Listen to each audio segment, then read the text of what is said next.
Gita LLB আজকের পর্বে আপনারা দেখতে পাবেন গীতা কিরণকান্তি ব্যানার্জিকে বলে, মুখার্জি পরিবার ধ্বংস হওয়ার আগে আপনি একজনকে সবার আগে পাবেন।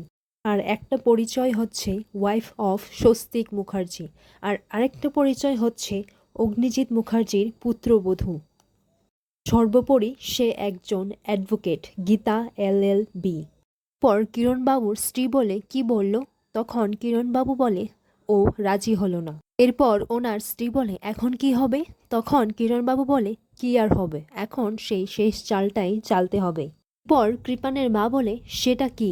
তখন কিরণকান্তি ব্যানার্জি বলে, ব্রহ্মাস্ত্র। অন্যদিকে দেখা যায় অগ্নিজিৎ মুখার্জি তার স্টাডি ঘরে কেস নিয়ে স্টাডি করাতেই ব্যস্ত। এমন সময় গীতা এসে বলে, অনেক তো রাত হলো, এবার খাবারটা খেয়ে নিন। তখন অগ্নিজিৎ মুখার্জি রেগে গিয়ে বলে, তোমার সাহস কি করে হয় এ ঘরে আসার? তুমি কার পারমিশন নিয়ে এ ঘরে এসেছো? এখনই এখান থেকে চলে যাও। পর গীতা বলে, বাড়ির বউদের আসার জন্য পারমিশন লাগে নাকি? এরপর অগ্নিজিৎ মুখার্জি বলে, কিসের বউ? আমি তোমাকে এই বাড়ির বউ হিসেবে মানি না, চলে যাও এখান থেকে, এই খাবার আমি খাবো না। আর গীতা বলে, আচ্ছা মুশকিল তো, কখন থেকে বলছি খাবারটা নষ্ট হয়ে যাবে, আপনি খেয়ে নিন। তখন অগ্নিজিৎ মুখার্জি বলে, আমি বললাম না আমি খাবো না, just get out of here. পর গীতা বলে, কোনো লাভ নেই, আপনার যদি এটা মনে হয় যে আপনি আইনের বইয়ে মুখ গুজে বসে থাকবেন আর আপনি এই কেসটা জিতে যাবেন, পারবেন না। উচ্চ আদালতেও আপনি এই কেসটা হেরে যাবেন।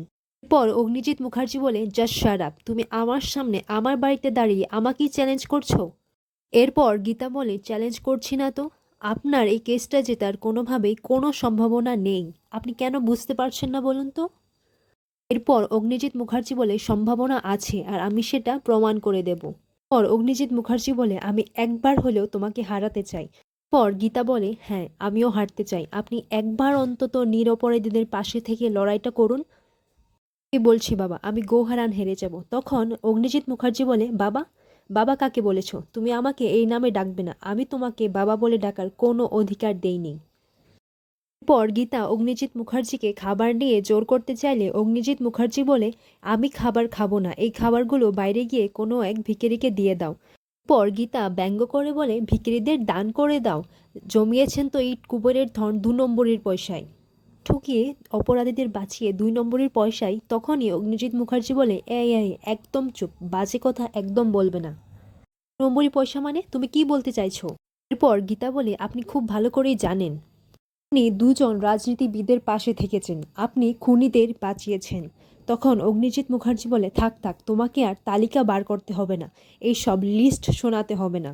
আর গীতা বলে, আপনি যদি না গেছেন এখন, তাহলে আমি আপনাকে টানতে টানতে হিড়হিড় করে নিয়ে যাব। এটা শুনে অগ্নিজিৎ মুখার্জি বলে, টানতে টানতে হিড়হিড় করে নিয়ে যাবে মানে? তোমার এত বড় স্পর্ধা? এরপর প্রলয় এসে বলে, তুমি খুব টাইট হাতে পড়েছো বড়দা, চুপচাপ গিয়ে খেয়ে নাও। অগ্নিজিৎ মুখার্জি বলে, তুমি এখানে কাটা ঘায়ে নুনের ছিটা দিতে এসেছো? পর প্রলয় বলে, খেয়ে নাও বড়দা, বউ ছোড়নে वाली নেহি, কে কোর্টেও ছাড়ছে না আর এখানেও ছাড়বে না। পর ঠাম্মি এসে বলে, কি নিষ্ঠুর ছেলে আমার, যে নিজের মাকে মা বলে ডাকে না সে তো এরকম হবেই, কি বদমাস। তখন অগ্নিজিৎ মুখার্জি বলে, কি বলেছেন, আমি বদমাস? তখন ঠাম্মি বলে, হ্যাঁ বদমাস, অসভ্য। পর প্রলয় বলে, ঠিকই তো বলেছে, নিহাত তুমি ছোট নেই, নইলে মা তোমার কানটা মূলে শাসন করত। অগ্নিজিৎ মুখার্জি বলে, এসব হচ্ছে কি, আর এসবের মানেটা কি? পর গীতাকে হাসতে দেখে বলে, তুমি হাসছো একটা টেপো মেয়ে, সারা পৃথিবীর সামনে আমাকে অপমান করে এখন তুমি হাসছো? এরপর গীতা বলে, আপনাকে কেউ ছোট করতে পারবে না, আপনি তো একজন ইনস্টিটিউশন, আপনার মতো লটা কেউ বুঝতে পারে না, আর আমিও না, আর এটাই ফ্যাক্ট, আমি সত্যি বলছি। আপনি লটাকে গুলে খেয়েছেন, আপনার মতো আইনজীবী এই কলকাতায় নেই, কিন্তু একটা ভুল হয়ে গেছে, আপনি একটা ভুল কেস আপনার হাতে নিয়ে নিয়েছেন, তাই আপনি হেরেছেন। আর একটা সত্যি কথা কি জানেন, মাঝে মাঝে কেস হেরে যাওয়া ভালো, অন্তত নিজের লোকের কাছে। যাই হোক, এসব আপনি বুঝবেন না, আপনি বরং এখানে বসেই এই বইগুলো পড়ুন, আর কোর্টে গিয়ে আমি আপনাকে কিভাবে অপদস্থ করি সেটা আপনি দেখবেন। আমাকে হারাতে এসেছে অ্যাডভোকেট গীতা লিলবিকে। এই বলে গীতা সেখান থেকে চলে যায়। এরপর ঠাম্মি বলে, মেয়েটা সারাদিন ধরে কিচ্ছু খায়নি, তোর পছন্দের খাবার ও নিজের হাতে রান্না করেছে। ওটা নিষ্ঠুর হোস না, আমাকে না হয় তুই সারা জীবন মা বলে ডাকিসনি, কিন্তু একে তো বৌমা বলে স্বীকার কর। তখন অগ্নিজিৎ মুখার্জি বলে, কখনোই না, আমি এই মেয়েটিকে কখনোই বউয়ের মর্যাদা দেব না। এরপর প্রলয় বলে তোমার জন্য একটা মেয়ে না খেয়ে রইবে, হার্টলেস। এরপর ঠাম্মি বলে একঘুয়ে, ঠিক বাপের মতো হয়েছে, অপদার্থ। এই বলে ঠাম্মি সেখান থেকে চলে যায়। পরবর্তী মুহূর্তে দেখা যায় অগ্নিজিৎ মুখার্জি স্টাডি করতে করতে খাবারের কথা মাথায় আসে। তখন তিনি পায়ের জুতো খুলে খাবারের টেবিলের দিকে চলে যায়। এরপর তিনি চুপি চুপি খাবারের টেবিলের দিকে গিয়ে খাবারগুলো দেখে নিজের লোভ সামলাতে পারেননি। তারপর খাবারগুলো মুখে দিবেই এমন সময় লাইট অন হয়ে যায়, আর তখনই সবাইকে দেখা যায়।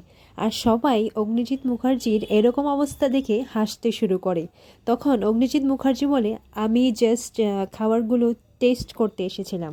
ঠিক আছে, এখন আমি চলে যাই আমার স্টাডি রুমে। এরপর গীতা এসে বলে, আপনি খাবারটা খেয়ে নিন, আপনি মানুষটা খারাপ নন। চোরের উপর রাগ করে কি কেউ মাটিতে ভাত খায়? এরপর মেহেক এসে বলে, খেয়ে নাও পাপা।